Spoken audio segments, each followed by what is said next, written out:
Alright, now children, we are going to discuss today semiconductors. Okay, we'll understand what exactly are semiconductors. We have studied in the chapter called current electricity the concept of conductors.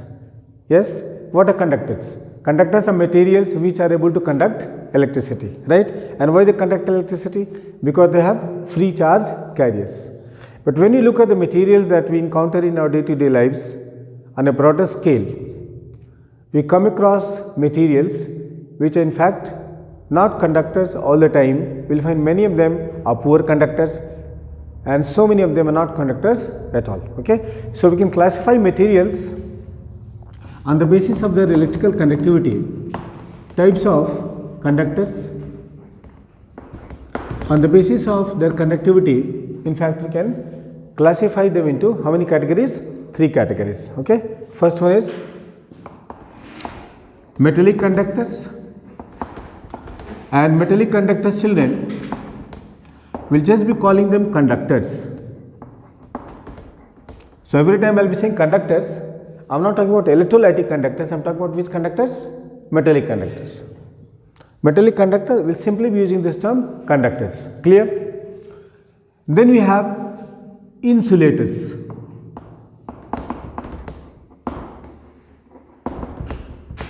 Insulators are bad conductors of electricity, they do not have any free charge carriers, right?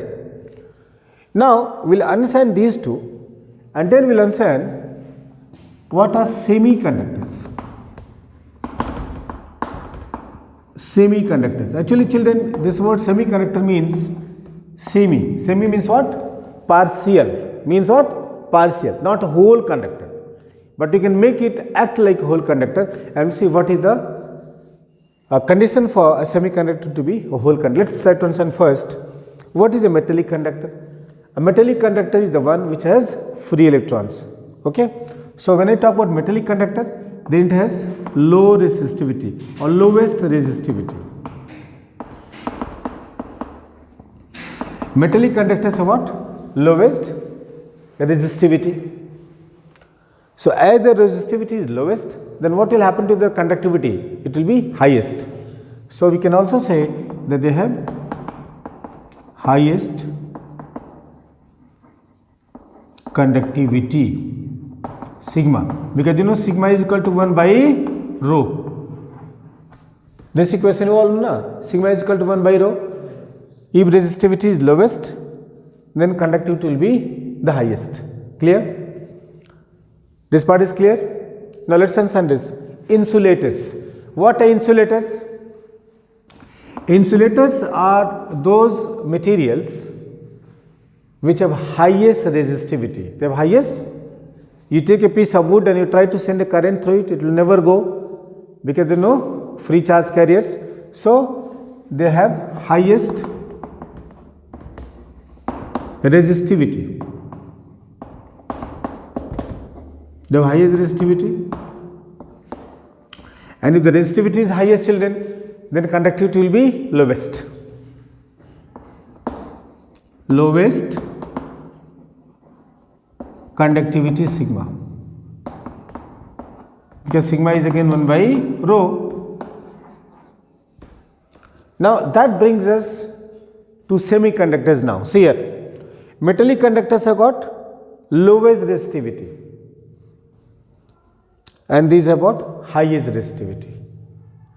Now, semiconductors are the substances whose conductivity lies between the metallic conductor and insulators, meaning their resistivity is more than metals but less than insulators. What does it mean? It means they will be offering more resistance than what? Metals, but much less resistance compared to what? Insulators. If I define in terms of conductivity, then their conductivity will be less than metals and more than what? Insulators. So, let us see here, semiconductors have intermediate intermediate resistivity, and then intermediate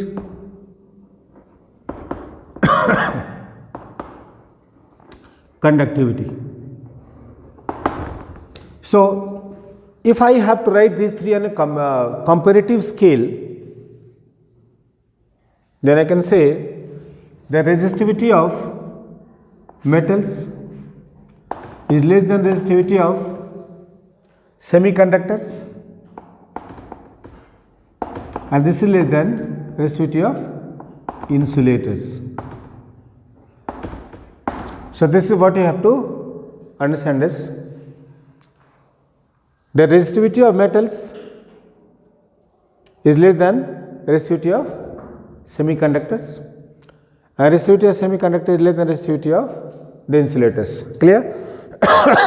Now, if I compare conductivity, then conductivity of metals will be more than the conductivity of semiconductors and more than that of insulators. So, this is important order for you to know. The resistivity of metals is less than that of semiconductors, and resistivity of semiconductors is less than that of insulators. Conductivity of metals is more than that of semiconductors, and conductivity of semiconductors is more than insulators. Clear? Now, what in fact makes semiconductors special? Okay, we will be discussing that, and before that, now, so when we talk about electrical conductivity, it is important for you to understand that whenever a substance will conduct electricity, it means electrons will move. Clear? And electrons can move only when they are in a position to move. Yes? Meaning electrons can move when they have necessary amount of energy to move. Right? So, we will understand what exactly happens to the electrons in different atoms when you pack them in a solid crystal lattice. Let us say this, and the topic will be energy bands in solids. Energy bands in solids. Now, this is an important topic because understanding this will be important for understanding electrical conductivity by semiconductors. Energy bands in solids. Now, you see, if you go by Bohr's model which you have studied, then you know that there is a definite amount of energy associated with the electron in each orbit. Clear? Each electron, when it is placed in a certain orbit, has a certain amount of energy. For example, if I talk about energy associated with sodium, for example, or any atom, for example, which is hydrogen like, then En is minus 13.6 by n square into z square. Now, what I am saying is, by writing this expression, I am only implying that depending on the value of z and n, there is a fixed amount of energy associated with the electron. Clear? So, if I say that this piece of chalk is representing an electron in one single atom, one single isolated atom, then I can say, okay, this electron must have got this fixed amount of energy, right? Fixed amount of energy. And why I am using this fixed amount of energy? Because this electron is not under any interaction with any other what? Electrons. Because it is in isolated state. What state? Isolated state. Let us say to understand it pictorially here. We can picturize a nucleus, and there are so many possible orbits, and you can think of this electron located in the valence shell. This atom is isolated. This atom is what? Isolated. So, this atom is isolated, so the electron out here will have this much energy. This is fixed. Now, when I talk about an atom, for example, in isolated state, you can understand it that this isolation cannot be maintained when I talk about a solid. Yes? What is a solid? A solid will contain very large number of atoms packed in a very tiny state, very tiny space, right? So, let us see microscopically one atom is here, and then we bring another atom here. We bring another atom here.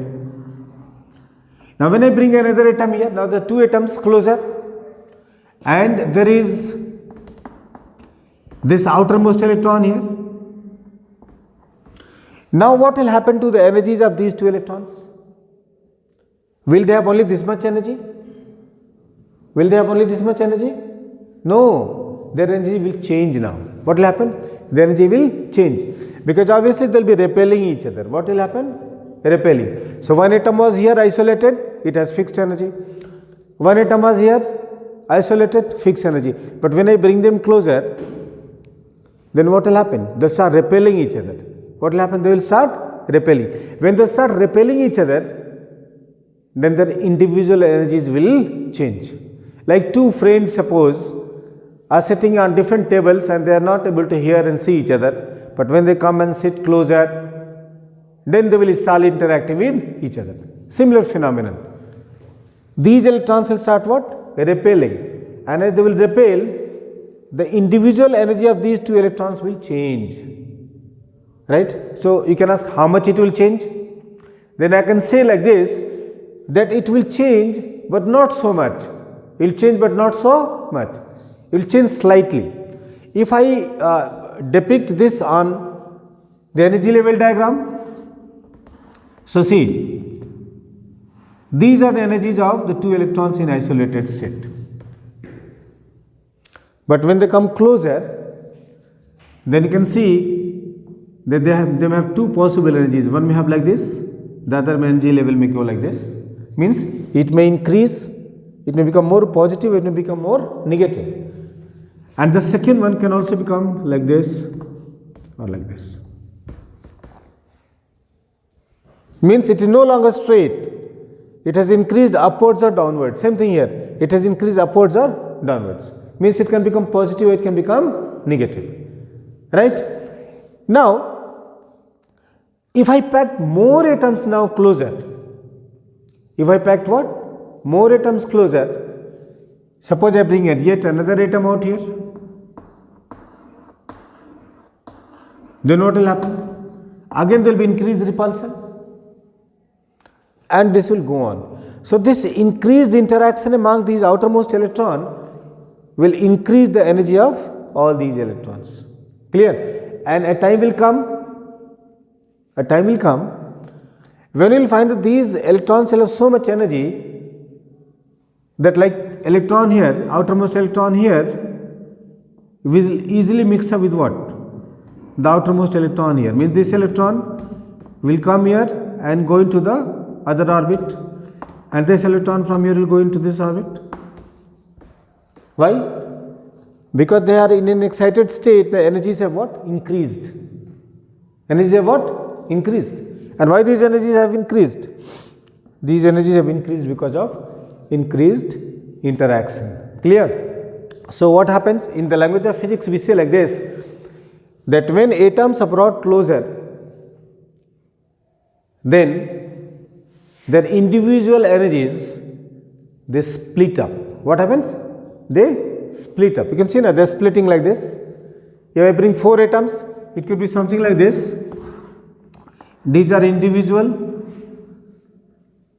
electrons, and now there could be 4 possible energy states.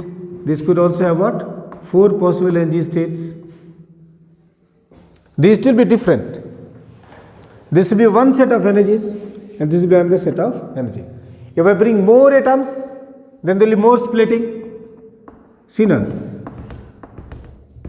this will be more splitting. These two energies will continue to be different for some time, but then there will be so many different possible energies that the electrons may have. You understand what I am saying? If let's understand one second. If I place one atom here and I put n atoms around it, how many atoms? Then you will be finding it difficult to answer as to how much energy this electron will have. It may have n possible energies. This is what we are saying by splitting these energies. Clear? So the energies here, you can see they are very closely placed. They are very closely placed. None of these energies are equal, but they are nearly equal. They are nearly equal. So we say they are forming a band. They're forming what? A band. This is one band, and this is another band. This is band 2. So this group of closely spaced energies is known as energy band in solids. Clear? So we'll define what is energy band in solid. I'll rub it first. Now we'll be defining what is energy band in solids. So energy of electrons split up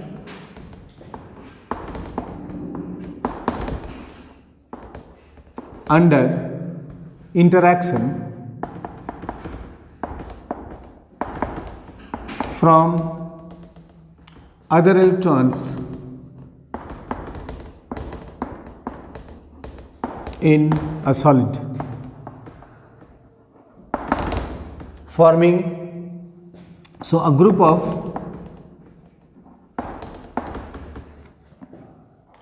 energies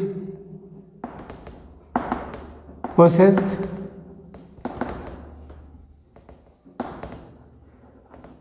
by electrons in a solid is called energy band.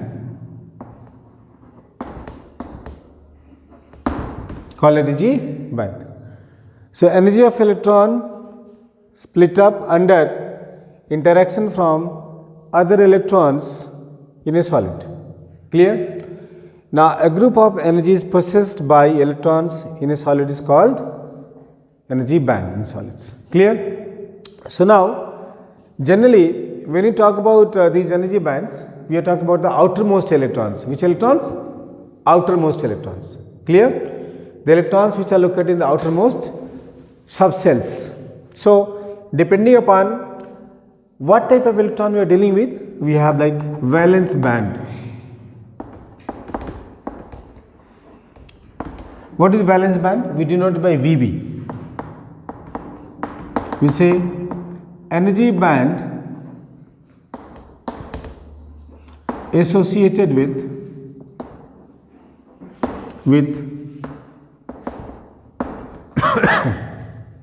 valence electrons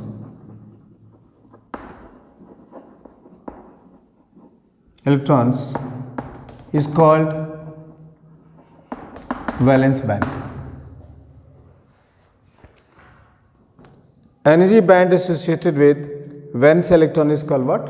Valence band. Now what is valence band? In fact, we will look at the outermost completely filled sublevel. Outermost what? Completely filled band.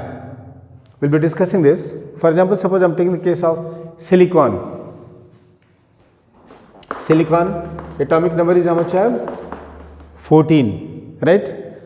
The electronic configuration is 1s2, 2s2, 2p6, 3s2, 3p2.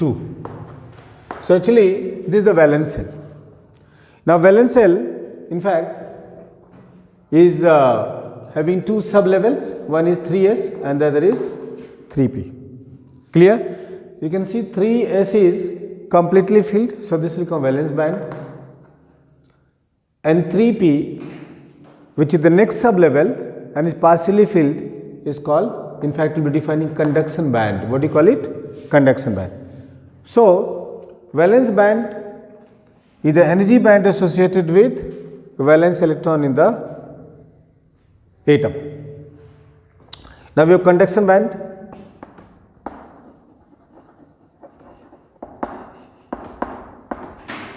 Conduction and CV. Energy band associated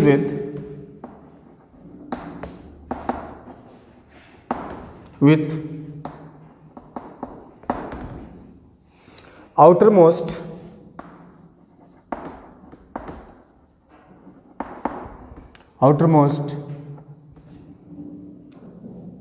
partially filled band, partially filled or unfilled band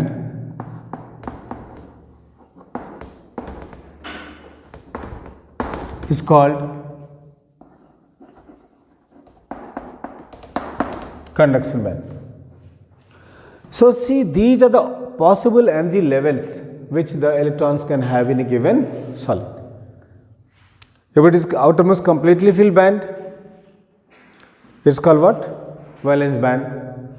And if it is outermost partially filled band or unfilled band, is called what? Conduction band. So valence band, energy band associated with valence electrons. We can also write like this, or energy band associated with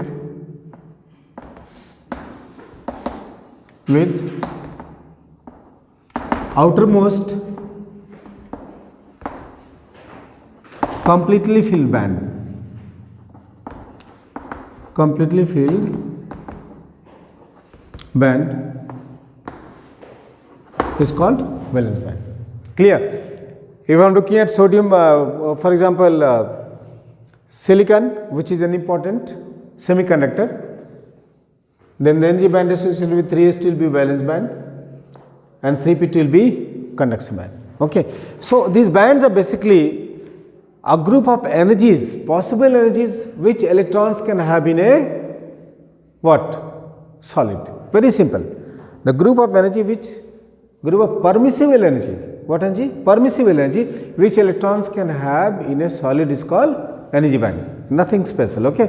If it is valence electron, becomes valence band. But by saying valence electron, you may be confused. But if 3s is valence electron, then 3p is also valence electron. So generally, when I will be saying valence band, I am referring to the outermost completely filled what? Band. You can see here outermost completely filled is what? 3s, where 3s cannot take any more electron. Now when you look at 3p, p can take how many? 6 electrons. You know na? S can take 2, P can take how many? 6, D can take 10, F can take 14. D and F are out of question, in silicon they are not there. So 3s has got 6 possible what?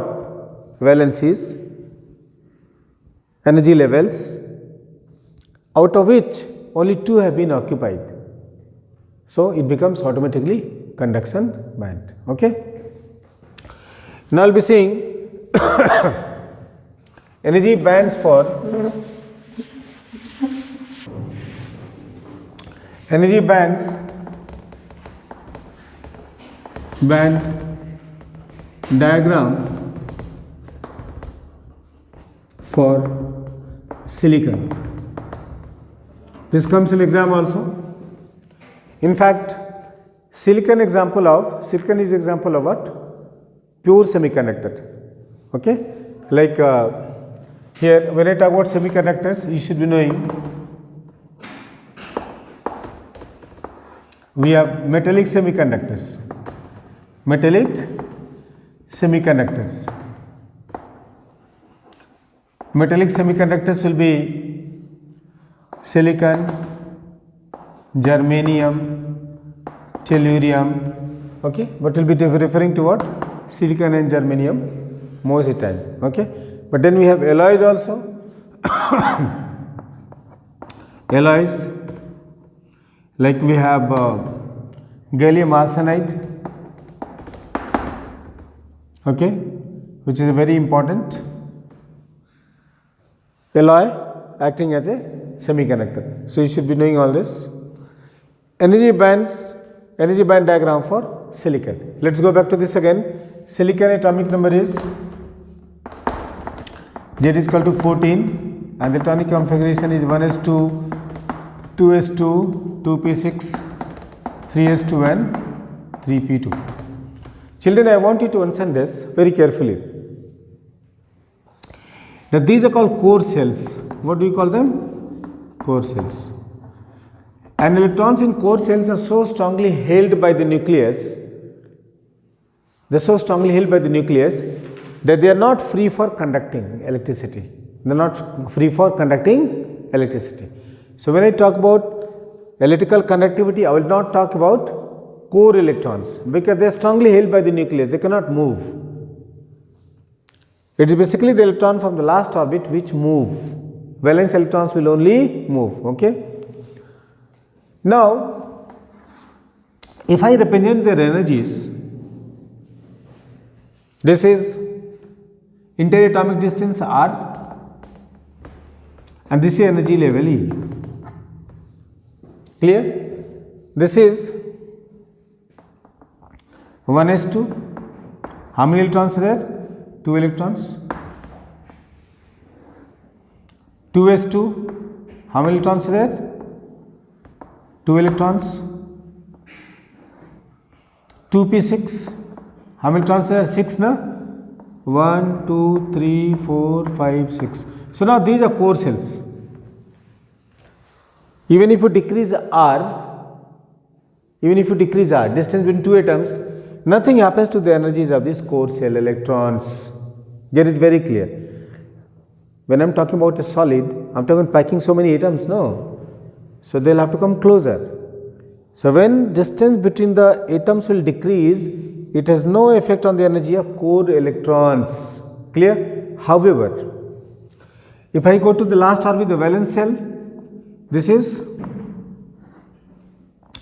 3s2 and this is 3p2. 2 electrons are here and 2 electrons are here also, right? These all electrons, let's mark them negative. Now we find very interesting interaction when you bring these closer. When they come closer in an atom, what comes closer? Atoms come closer. Then you find that the energy levels of these two sublevels, they split up. What happens? Split up. See now, this starts splitting upwards and this starts splitting downwards like this. Similarly, this also starts splitting up and starts splitting down. Clear? So at this equilibrium distance here, R equals to R0, you can see that energies have really split up. See now, this is how the energies have split up. Here the energies are equal. Can you see here the energies are what? Equal. That means an electron from here can come this side, or an electron from here can come what? This side. This is what I told you. That electrons can what? Easily intermingle. They can easily intermingle. They are easily moving from valence band to the which band? Conduction band. Electrons have, you can see, redistribute the energies greatly in this region. There are total how many possible energy levels here? 8. How many possible energy levels? 8. 6 of P and 2 of S. And they mix up together. So 6 plus 2 is how much here? 8. 6 plus 2 is how much? 8. Out of 8, how many occupied? 4 occupied. And 4 are free, in which electrons can move. So out of these 8 possible states, there are 4 possible states which having one group of energies and 4 possible states which have one group of energy. Can you imagine this? This forms valence band and this forms which band? Conduction band. Right? So out of one atom of what? Silicon, there are how many possible energies? 8.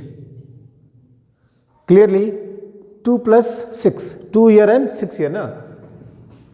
1, 2, 3, 4. These are vacant. They are not taken up. If I count the 8 possible energy levels, how many? Total possible energy levels is 8. And these are having equal amount of energy. After the mix up here, they split up in 2 parts.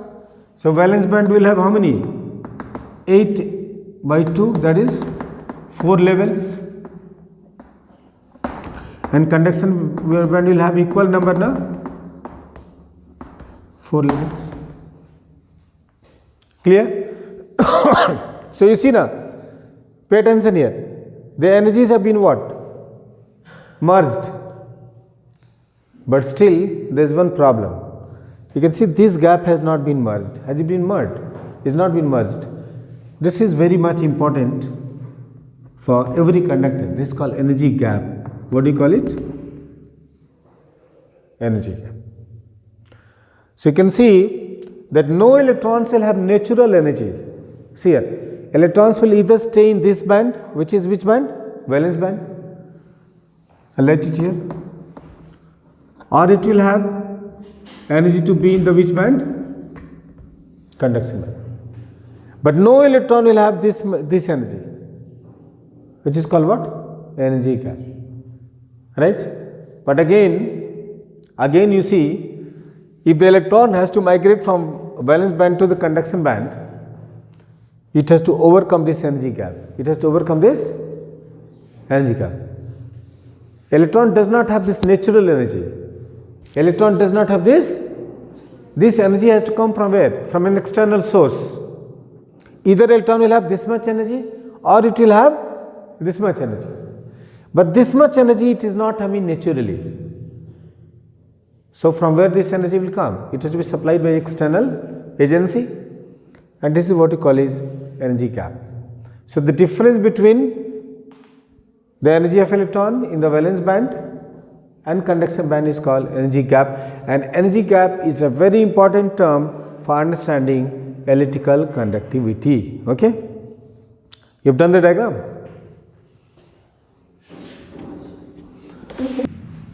Energy gap, EG. What is energy gap, children? Difference between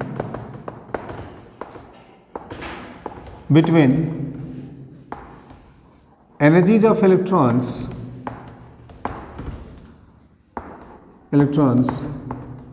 in valence band and conduction band is called energy gap.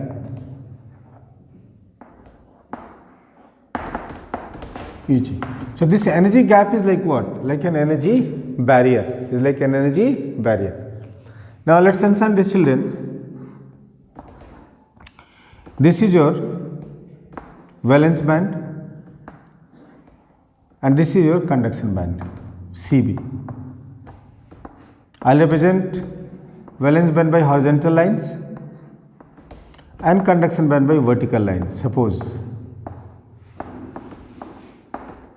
So this gap which you are seeing is energy gap. Clear? Now we can easily, try to understand very nicely, we can easily explain metals, insulators and semiconductors on the basis of energy gap. They will ask in the exam, explain the electrical conductivity of metals, semiconductors and insulators on the basis of energy gap. How will you explain? Number one, in case of metals, energy gap is very small and is already bridged by electrons. Now this is interesting part for you. In case of metals, so remember, in any solid, electron has to go from valence band to the conduction band, right? It has to move from valence band to the conduction band. Now it says in case of metals, energy gap is very small and is already bridged by electrons. Now let's try to understand the meaning of this. Two things: energy gap is very small and is already bridged by electrons. What does it mean? You see, metals contain free electrons. Metals contain what electrons? Free electrons. And the free electrons in metals, they are already in a very high energy state. They are already in a very high energy state. Clear? So what will happen? If this gap is very small, it becomes something like this. Try to understand it. This is your valence band represented by horizontal lines, and this is our conduction band represented by vertical lines. You can see the interesting thing out here, that actually children, this bridged part, this overlaid part is actually energy gap, but it is not existing in case of metals, because electrons are having so much energy that they are not here, they are already here in the conduction band. Understanding it? So this is the reason metals can conduct at very low temperatures also, because the electrons are not here, they have so much energy that even at the smaller very low temperatures also, the electrons are not here, they are where? They are in the conduction band. This bridge is already what? Gone. There is no gap out here, right? It is like this, that you want to go from A to B, and this distance is only about say 10 centimeter,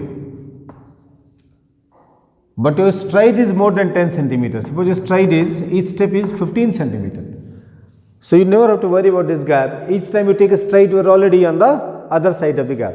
Something like this happens. These electrons are in extremely high energy state of motion. In case of metals, electrons are free, they have very high amount of energy. So they are not here. Electrons are already here. They are already in the conduction band. So in case of metals, energy gap is very small. You will draw this diagram in the exam if they ask you. So the energy gap diagram for metals, you will draw this diagram. Here you will be writing what? Valence band, and you will be writing what? Cv, that is conduction band. In case of metals, energy gap is very small and is already bridged by electrons. Therefore, metals can conduct at very low temperatures also. Hence, metals conduct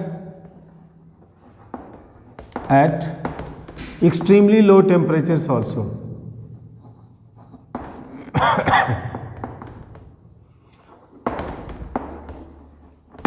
So this is about metals.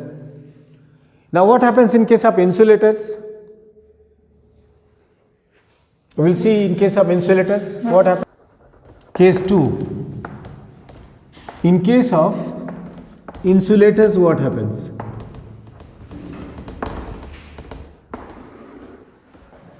In case of insulators, what happens? See, insulators. When I say insulators, can anybody tell what is an insulator? An insulator basically is what? Is a covalent compound, right? And it does not have any free electrons. It does not have any free electrons. Electrons are very strongly held by the nucleus. Keep in mind. So here is what is happening in case of insulators. You will be here all along that in case of insulators, there are no free electrons. Okay.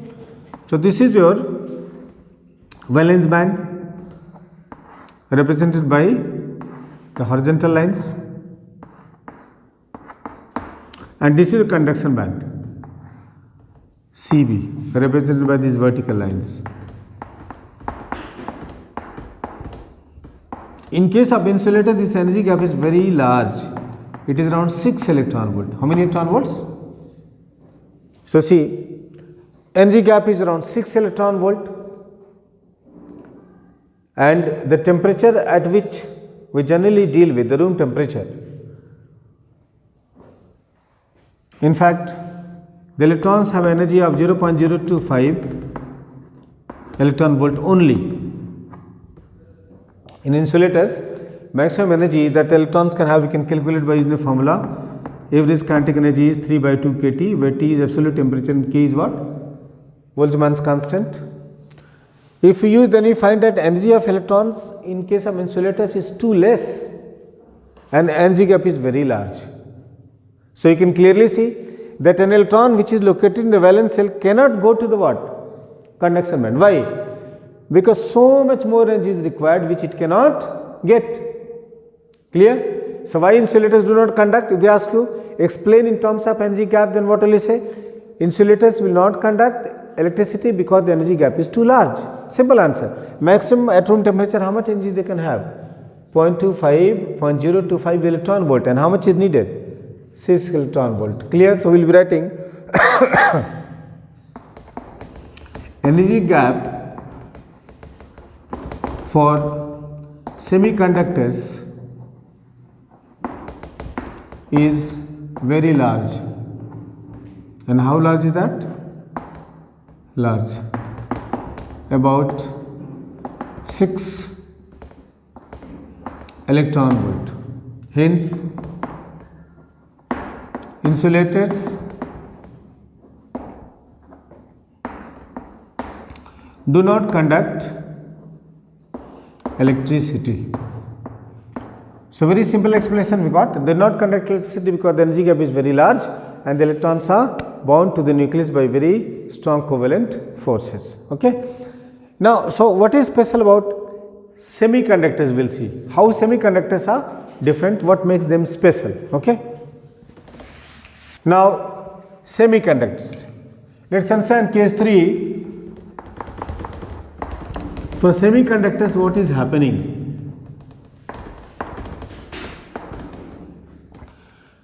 For semiconductors, children, two things.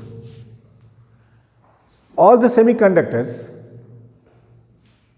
they belong to carbon family and they also show covalent nature. What do they show? Covalent nature.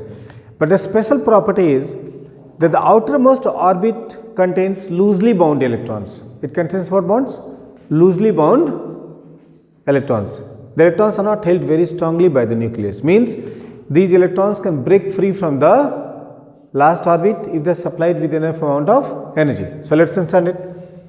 In case of insulators, children, see this is valence band and this is conduction band. This is conduction band and this energy gap Eg is nearly 1 electron volt. How much? 1 electron volt. In fact, energy gap for semiconductor lies between 0.69 or 0.72 also to 1.05 electron volt. For germanium it is around 7 and for silicon it is around 1. Okay. That is why germanium is a better semiconductor compared to that of silicon. So what do we find? That energy gap, if I take average of around 1 electron volt, then energy gap for semiconductor is low. Number 1. And number 2, that electrons in semiconductors are bound by weak forces. They are bound by weak forces. So they are not like free electrons in metals, but again they are not bound electrons in insulators. They can move. They can move. So that makes it easier for them to achieve this much of energy, right? And as they can easily overcome this energy gap, electrons can move from valence band to the conduction band. And the moment electron will move from valence band to the conduction band, what will happen? It will start conducting electricity. Because when I'm saying electricity, means I'm talking about what? Electrons moving in the circuit. Clear? So what do we say? Electrons in semiconductor conductors are held by weak forces and energy gap is small. Therefore,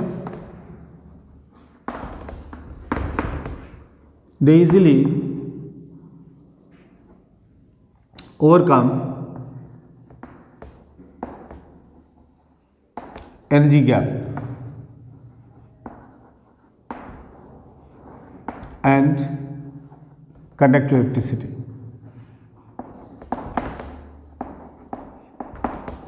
And therefore, they easily overcome energy gap and therefore conduct electricity. Clear?